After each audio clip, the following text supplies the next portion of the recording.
bibigyan siya ng ano, ng blessing ni Diwata. Oh. May schedule tayo. Anong schedule mo mamaya sa PGH, tatay? O tayo, sana makatulong sa iyo. Dahil pagkain mo yan, pamasahe mo. Actually, maawa ko sa iyo. Unang-una, may edad ka na, may sakit ka pa pala. So, hindi ka talaga pwede dito kasi mahirap yung trabaho dito sa akin.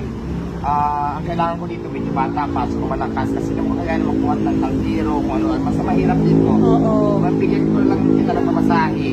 Sana makatulong sa iyo, ha? Ayan. Wala ka bang anak? Meron kanya-kanyang pamilya na.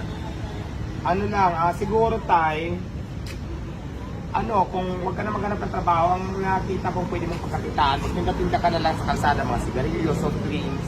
So, hindi mabigat yon.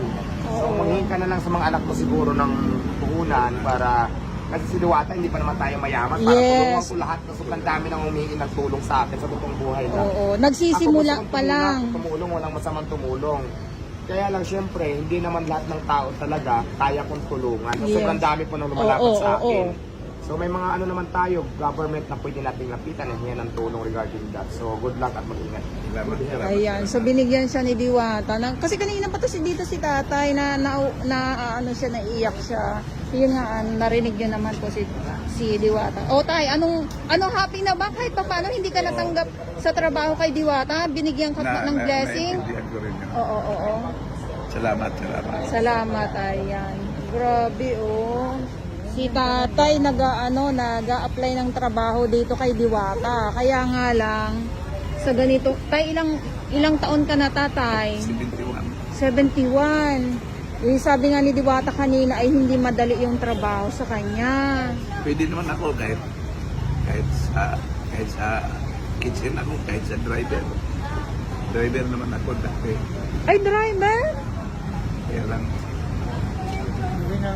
Oo, hindi na din pwede, sabi ni Diwata kanina. So, bakit kaya ka napunta dito, tatay, kay Diwata kasi para extra man lang, naiiyak si tatay.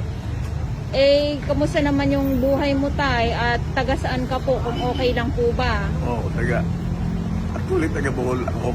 Bohol. Pero pumunta ako ng Manila para paggamot sa PGH. Ano po ba yung sakit mo? Pera sana ako ng sa hernia. Nang alin po? Hernia. Hernia? At saka sa mata. Opo. Ano? Mapapili sa ito eh. Ngayon na may schedule ako 17 na lang. Opo. Alas 2 pa. Opo. Iniwan ko na lang yung blue card ko doon sa box. Oo. Tapos babalik ako. Babalik kayo. So, kamusta? May anak ka ba, tay? May asawa? Para ano May naman? asawa ko. Asawa ko nasa Laguna yun. Iniwan mo? Iniwan ko lang kasi kulang pamasahe namin. Kawawa naman si tatay. So, may anak ka, tay? Mayroon kaya lang nasa ibang may mga pamilya na sila. Ibang probinsya? Ang ibang probinsya, nasa Mindanao yung isa. Yung isa, may asawa na siya, may pamilya na siya, pero nasa Saudi, bago ko lang. Hindi po ba kayo nabibigyan kahit magkano lang? Bakit? Kasi may pamilya rin, yung kulang rin yung sahod niya. Ganun ba yun? Pag may pamilya na, hindi na pwedeng magbigay ng konting tulong man lang sa magulang? Nag-ano nga ako sa kanya, sabi niya, baka sa pa, business pa lang sa niya. Pero may bibigyan ka, tay. Siguro. Kasi bago pa naman siya doon. Opo. Okay. So good naman kasi kahit paano, mabibigyan ka pa rin naman pala ng anak mo. Pero nga lang kasi dito, tay, kay Diwata nga, sabi niya nga kanina, kung baka hindi mo daw po kakayanin ang trabaho at saka medyo kailangan bata-bata ang hinahanap niya. Okay. Kay Madam Rosmar, bakit hindi niyo po subukan? Kasi sa Laguna din po siya eh. Ay, subukan ko nga pumunta doon, kaya lang hindi ko alam yung lugar sa Laguna talaga eh. Kung ang alam ko lang doon, mismong SM Calamba. Ayun lang. Nanay, ano yung nga ni Madam Rosmar? Samok, yung papuntang Samok, tapos yung Kalawan, gano'n. Kalawang Laguna. Kalawang, oo, parang gano'n. Kalawang Batangas. Diba doon may mga Jollibee, may McDo? sa ano yan, sa may Kala. Laguna. Oo, tay. Doon ka na lang, tatay, kay Madam kay Madam Rosmar. Kasi kahit pa paano, malapit ka doon kaysa dito ka. Oo. Baka bigyan ka. Kasi ano yung inaano ko rin yung pag maoperahan na ako, Opo.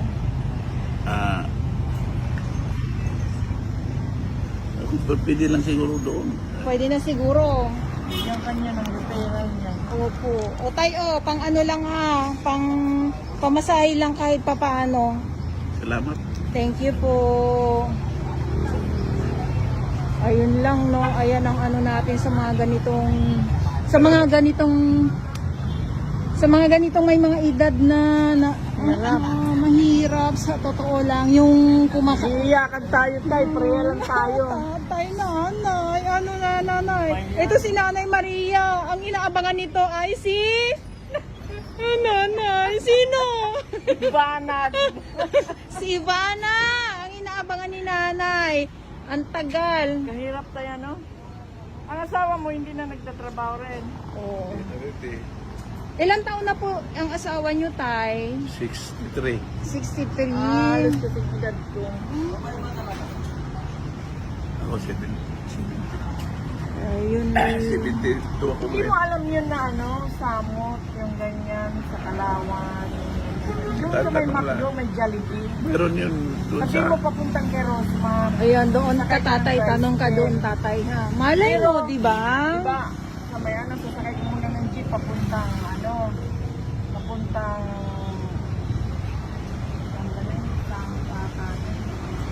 sabihin mo lang papunta kay Rosmar. Oo. Kaya ka doon. Ako ganyan lang. Layo ang ano ni tatay. Pero pag ganito kasi na mag-isa lang. 130 lang naman pamasahin mula dito. Mag-isa lang. Diyan ka sasakay yung Magundaya. Oo. 130 lang ang pamasahin. Anong Pero, sector? ha? Anong... Santa Cruz. Ay, Santa Cruz. Oo. Yung pamasahe din nanay, mahirap din yun pag ganon. Tapos Cruz. siya ay may sakit pa, magbiyahe ba araw-araw kung sakali, kung dito siya Hindi naman ako magtatrabaho. araw-araw bumibiyahe. Tuwing may schedule lang. May schedule ka lang po. Ngayon, tapos yan ang schedule. Kung Ay, may hapon pa. nagpapagamot si tatay dito sa Alas- PJH alas dos. po. Kaya yun Bukas ka po. na pumunta. Sana sana ay tay kung Malapit lang sakali. kayo doon sa Malapit lang. Ano ang panawagan mo tay kay Madam Rosmar kung sakali tatay, kung hindi man kayo makapasok ng trabaho doon sa kanya, ano po ang iyong panawagan? Baka matulungan niya ako. Mm-mm. Hingi lang akong tulong kung ano. Kasi nangungupahan ako ngayon. Wala na akong pang ano ng upa namin. Mm-mm. Kung anong tulong maibigay niya, kung hindi niya ako matanggap, Mm-mm. kung anong... Kung anong ibigay, okay Oh, lang oh, po. Kung ano hindi po. ka matanggap sa trabaho. Opo. Okay. Ayan kay Madam At saka- Rosmar. At saka kung meron siyang paupahan na ano, na bahay, sa kanya na lang ako. Mahirap pa na ko rin. Gano'n. Kung ano lang ibigay, ma'am. Kung ano lang ang ibigay ni Tulong. Madam Rosmar. Ayan. Thank you, tatay. Thank you po.